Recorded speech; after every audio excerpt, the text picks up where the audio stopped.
اس کے بعد فرمایا ان تستغفر لهم 70 مرہ لن یغفر اللہ لهم، اے نبی اگر آپ 70 مرتبہ بھی ان کے لیے بخشش کی دعا فرما دیں گے تب بھی ہم ان کو معاف نہیں کریں گے۔ یہاں پر عبداللہ بن ابی کا واقعہ بیان کیا جا رہا ہے۔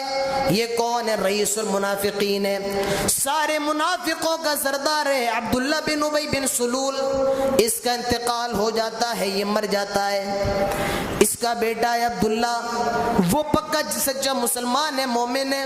وہ اللہ کے نبی کے پاس آیا، فرمایا آئے اللہ کے نبی میرے باپ کا انتقال ہو گیا ہے، وہ پوری زندگی آپ کو ستاتا رہا، پوری زندگی اس نے آپ کو تکلیف دی ہے، آئے اللہ کے نبی آپ ایسا کریے اگر اپنی قمیض دے دیں، اپنا کرتا دے دیں، میں اس کا کفن بنا لوں گا، آئے اللہ کے نبی شاید اس کے عذاب میں کوئی تخفیف ہو جائے۔ اللہ کے نبی نے اپنا جبہ دے دیا۔ حضرت عمر فاروق فرماتے ہیں آئے اللہ کے نبی یہ کس کے ساتھ آپ احسان کر رہے ہیں؟ آئے اللہ کے نبی یہ پوری زندگی آپ کو ستاتا رہا، آئے اللہ کے نبی اس نے آپ کی بیویوں پر تہمت لگائی ہے، حضرت عائشہ کو برا بھلا کہا ہے، حضرت عائشہ پر زنا کی تہمت لگائی ہے۔ اللہ کے نبی فرماتے ہیں آئے عمر اگر میری چادر دے دینے سے اس کے عذاب میں کوئی تخفیف ہو جائے، کوئی کمی ہو جائے تو میری رحمت میں کیا کمی آ جائے گی، میری شان میں کیا کمی آ جائے گی۔ اللہ کے نبی نے اپنے جبے کو دے دیا۔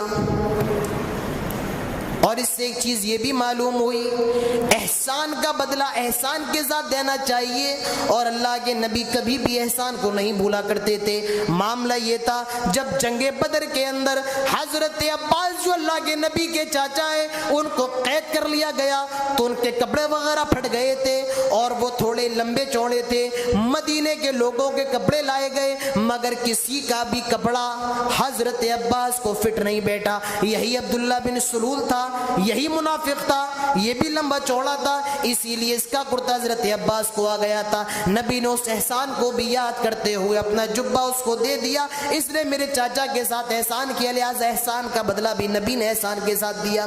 کچھ دیر کے بعد عبداللہ بن ابی کا بیٹا پھر آتا ہے، آئے اللہ کے نبی اگر آپ میرے باپ کا جنازہ پڑھا دیں تو آپ کا کیا بگڑ جائے گا، اگر اس کی مغفرت ہو جائے تو بہت اچھی بات ہے۔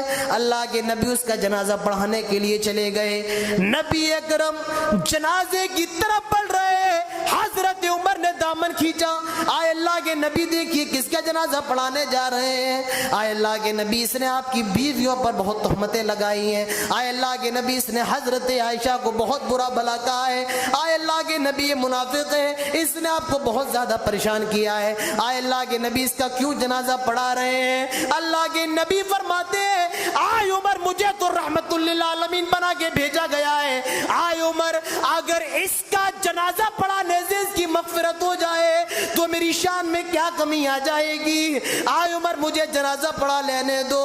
اللہ کے نبی نے اس منافق کا جنازہ پڑھایا۔ اب تدفین کا معاملہ ہے، قبر میں اتارا جا رہا ہے۔ عبداللہ بن ابی کا بیٹا پھر آیا، آئے اللہ کے نبی اگر آپ اس کو قبر میں اتار دیں اور اس اتارنے کی وجہ سے اگر مغفرت ہو جائے، آئے اللہ کے نبی اس میں آپ کی شان میں کیا کمی آ جائے گی۔ اللہ کے نبی اس کی تدفین کے لیے بھی چلے جاتے ہیں۔ اس وقت قرآن کی یہ آیت نازل ہوتی ہے ان تستغفر لهم 70 مرہ لن یغفر اللہ لهم، آئے اللہ کے نبی اگر آپ 70 مرتبہ بھی اس کے لیے استغفار کریں، اگر آپ 70 مرتبہ بھی اس کے لیے بخشش کی درخواست کریں پھر بھی ہم اس کو ہرگز معاف نہیں فرمائیں گے۔ اللہ کے نبی نے تو یہاں تک فرما دیا تھا اگر مجھے یہ معلوم چل جاتا کہ 71 مرتبہ بھی اس کے بخشش کی دعا کرنے کے لیے اگر 71 مرتبہ بھی اگر استغفار کرنے کے لیے بخش دیا جائے تو میں اس کے لیے استغفار کرنے کے لیے تیار ہو جاتا۔ اندازہ لگائیے نبی کی رحمت کا کیا عالم ہے۔ اے اللہ کے نبی آپ کتنی بھی 70 مرتبہ کا مطلب یہ نہیں ہے کہ 71 میں معاف کر دیں گے، نہیں، 70 مطلب جتنا بھی آپ کر لیجئے، جتنا بھی گلگلائیے روئیے، مگر ہم اس کو ہرگز معاف نہیں کریں گے۔ ان تستغفر لهم 70 مرۃ لن یغفر اللہ لهم، 70 مرتبہ بھی آپ اس کے جنازہ پڑھائیے، اس کے لیے استغفار کیجئے، تب بھی ہم اس کو معاف نہیں کریں گے۔